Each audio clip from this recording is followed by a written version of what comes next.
Assalamualaikum warahmatullahi wabarakatuh. Bagaimana kabarnya anak-anak di rumah semua? Semoga semua selalu dalam keadaan sehat walafiat dalam lindungan Allah Subhanahu wa taala, sehingga bisa mengikuti pembelajaran pagi ini dengan baik dan tertib. Pagi ini kita membahas tentang pertumbuhan ilmu pengetahuan pada masa Abbasiyah. Masih di kelas 8 semester 2. KD nanti yang akan kita ikuti yakni KD 1.14 meyakini bahwa pertumbuhan ilmu pengetahuan pada masa Abbasiyah sebagai bukti nyata agama Islam dilaksanakan dengan benar. 2.14 menghayati perilaku gemar membaca sebagai implementasi dalam peneladani ilmuwan pada masa Abbasiyah. 3.14 memahami sejarah pertumbuhan ilmu pengetahuan pada masa Abbasiyah. Dan 4.14 menyajikan rangkaian sejarah pertumbuhan ilmu pengetahuan pada masa Abbasiyah. Tujuan pembelajaran kita yakni yang pertama, nanti peserta didik diharapkan mampu menjelaskan kemajuan Islam pada masa Bani Abbasiyah dengan benar. Tujuan yang kedua yakni menjelaskan perkembangan ilmu pengetahuan pada masa Bani Abbasiyah dengan benar. Tujuan yang ketiga menjelaskan perkembangan kebudayaan pada masa Abbasiyah dengan benar. Tujuan keempat menjelaskan penyebab dari runtuhnya Bani Abbasiyah dengan benar. Dan tujuan yang kelima yakni menjelaskan hikmah mempelajari sejarah ilmu pengetahuan pada masa Abbasiyah. Adik-adik di rumah silakan dibuka buku siswa PAI halaman 229, yakni tentang pertumbuhan ilmu pengetahuan pada masa Abbasiyah. Peta konsep berikut silakan diperhatikan. Pertumbuhan ilmu pengetahuan pada masa Abbasiyah yakni mencakup pemerintahan Bani Abbasiyah, perkembangan ilmu pengetahuan, dan perkembangan kebudayaan. Hikmah yang harus dipetik di sejarah pertumbuhan ilmu pengetahuan pada masa Abbasiyah yakni sikap mulia, meningkatkan rasa cinta terhadap ilmu pengetahuan, rajin dalam membaca dan menuntut ilmu, percaya diri dan pantang menyerah, serta tekun dan dalam belajar. Ini adalah peta konsepnya. Selanjutnya, mari kita renungkan. Wahai remaja muslim yang cerdas, kisah sejarah yang akan disajikan pada bagian ini merupakan kisah terhebat dalam sejarah peradaban Islam. Kisah yang dimaksud adalah mengenai tumbuh suburnya ilmu pengetahuan pada masa Daulah Abbasiyah yang berpusat di Baghdad, Irak. Puncak dari masa keemasan itu ditandai dengan tumbuh suburnya ilmu pengetahuan pada abad ke-8. Saat itu, para ilmuwan muslim sangat produktif dan menjadi pelopor perkembangan ilmu pengetahuan di dunia. Subhanallah, popularitas Daulah Abbasiyah mencapai puncaknya di zaman Khalifah Harun ar-Rasyid dan putra Al-Ma'mun.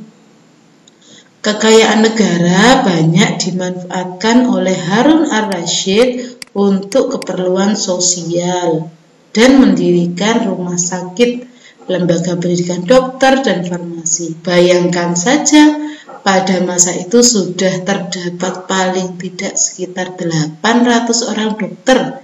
Di samping itu, pemandian-pemandian umum juga dibangun, bidang kesejahteraan, sosial, kesehatan, pendidikan, ilmu pengetahuan, dan kebudayaan, serta kesusastraan pada zaman keemasannya.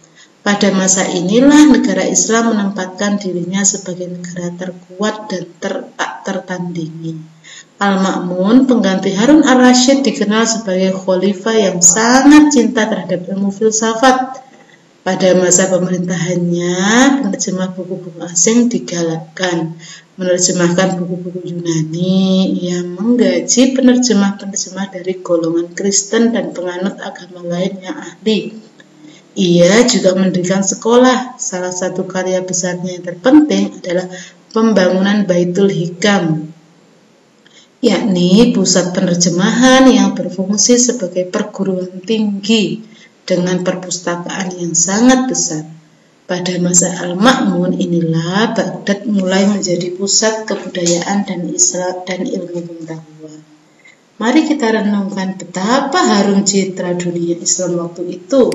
Kaum muslimin sangat disegani oleh pergaulan di seluruh dunia, baik itu umat Islam identik dengan ilmu pengetahuan. Kemudian di berbagai bidang ilmu pengetahuan selalu dipelopori dari kalangan kaum muslimin. Hal ini dilakukan karena Al-Quran dan hadis menjadi sumber inspirasi dan motivasi. Akankah masa kejayaan dan kemajuan tersebut pada saatnya dapat terulang kembali? Jawabannya tentu pada benak kalian generasi muslim masa kini.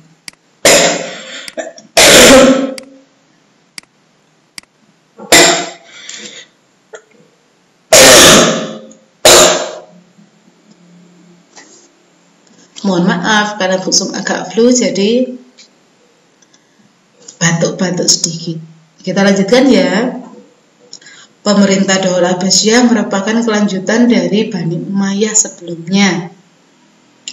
Pendiri dari Abbasiyah ini adalah Abdullah al-Saffah ibnu Muhammad ibnu Ali bin Abdullah bin al-Abbas. Pola pemerintahan yang diterapkan oleh Daulah Abbasiyah berbeda-beda sesuai dengan perubahan politik, sosial, dan kebudayaannya. Kekuasaannya berlangsung dalam rentang waktu yang cukup panjang, yakni 132 Hijriah atau 750 Masehi sampai dengan 656 Hijriah atau 1258 Masehi. Berdasarkan perubahan pola pemerintah dan politik, para sejarawan biasanya membagi masa pemerintah Daulah Abbasiyah menjadi 5 periode. Yakni periode pertama disebut periode pengaruh Arab dan Persia pertama. Periode kedua disebut pengaruh Turki pertama. Periode ketiga masa kekuasaan dinasti Bani Buwai dalam pemerintahan Khalifah Abbasiyah. Perkembangan ilmu pengetahuan pada masa Abbasiyah. Pada masa Daulah Abbasiyah merupakan masa keemasan, the golden age bagi umat Islam. Pada masa itu, umat Islam telah mencapai puncak kemuliaan, baik dalam bidang ekonomi, peradaban, dan kekuasaan. Selain itu juga telah berkembang berbagai cabang ilmu pengetahuan, ditambah lagi dengan banyaknya penerjemah buku-buku dari bahasa asing ke dalam bahasa Arab. Fenomena ini kemudian yang melahirkan cendekiawan-cendekiawan besar yang menghasilkan berbagai motivasi inovasi baru di berbagai disiplin ilmu pengetahuan. Adapun cendekiawan Islam pada masa Daulah Abbasiyah adalah sebagai berikut. Di bidang ilmu filsafat, tokoh cendekiawan Islam ada Abu Nasyar Muhammad bin Tarhan yang dikenal dengan Al-Farabi, Abu Yusuf bin Ishaq yang dikenal dengan Al-Kindi, Ibnu Sina, Al-Ghazali, Ibnu Rushdi, Ibnu Bajjah, dan Ibnu Tufail. Pada bidang kedokteran, tokoh cendekiawan Islam di bidang ini adalah Jabir bin Hayyan yang dikenal sebagai bapak ilmu kimia, Hunain bin Ishaq yang dikenal sebagai ahli penerjemah buku-buku asing, Ibnu Sahal Ar-Razi, ahli penyakit campak dan cacar, dan Thabit Ibnu Qurra.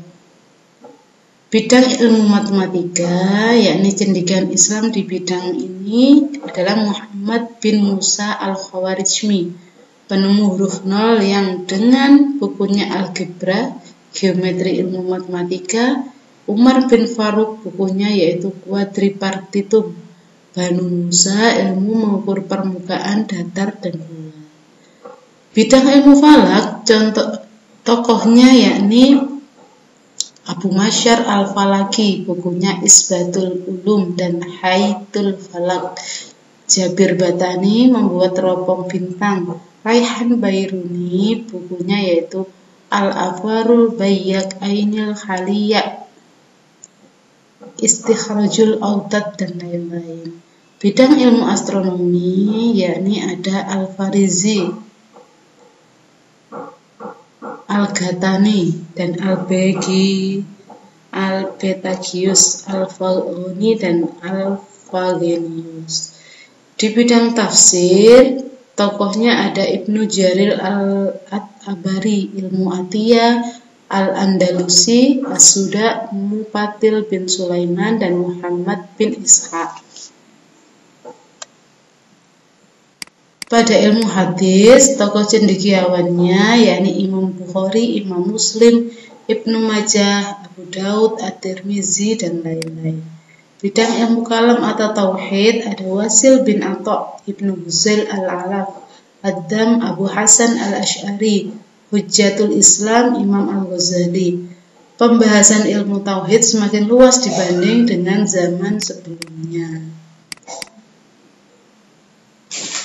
Di bidang ilmu tasawuf ada Al-Qushairi dengan karyanya Ar-Risalatul Qushairiyah, ada Syahabuddin dengan karyanya Awariful Ma'arif, Imam Al-Ghazali dengan karyanya Al-Basut, Al-Wajiz, dan lain-lain. Dan para imam fuqaha atau ahli fikih ada Imam Abu Hanifah, Imam Maliki, Imam Syafi'i, Imam Ahmad bin Hanbal. Itu adalah perkembangan ilmu pengetahuan. Selanjutnya yakni perkembangan di bidang kebudayaan pada masa Abbasiyah. Pusat peradaban Islam pada Daulah Abbasiyah adalah kota Baghdad, merupakan ibu kota negara kerajaan Abbasiyah yang didirikan oleh Khalifah Abu Ja'far Mansur pada tahun 762 Masehi. Kota ini terletak di tepian Sungai Tigris. Masa keemasan Baghdad terjadi pada pemerintahan Khalifah Harun ar-Rasyid dan anaknya Al-Ma'mun. Kota Samara letaknya di sebelah timur Sungai Tigris yang berjarak kurang lebih 60 km dari Baghdad. Di kota ini terdapat 17 istana mungil yang menjadi contoh seni bangunan Islam di kota-kota lain. Kemajuan yang dicapai tidak hanya mencakup kepentingan sosial saja, tapi juga peradaban di semua aspek kehidupan, misal administrasi pemerintahan dengan biru-birunya, sistem organisasi militer, administrasi wilayah pemerintahan, pertanian, perdagangan, industri, islamisasi pemerintahan, kajian dalam bidang kedokteran, astronomi, geografi, historiografi, filsafat Islam, teologi, hukum fikih dan etika Islam, sastra, seni dan penerjemah serta pendidikan, kesenian, arsitek, dan meliputi pendidikan dasar atau kitab menengah dan perguruan tinggi.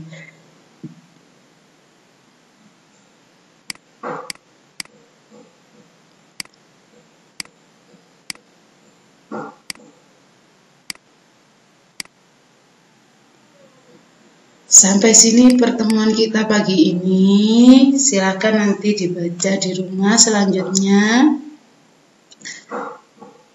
Setelah dibaca dan dipahami kembali, silakan kerjakan uji kompetensi atau latihan di buku paket halaman 241 yang A sampai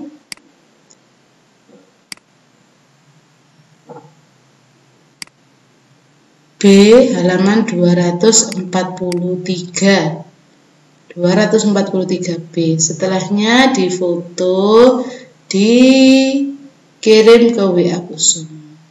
Sekian pembelajaran pagi ini. Kurang lebihnya Bu Sum sampaikan mohon maaf. Wabillahi taufiq wal hidayah. Wassalamualaikum warahmatullahi wabarakatuh.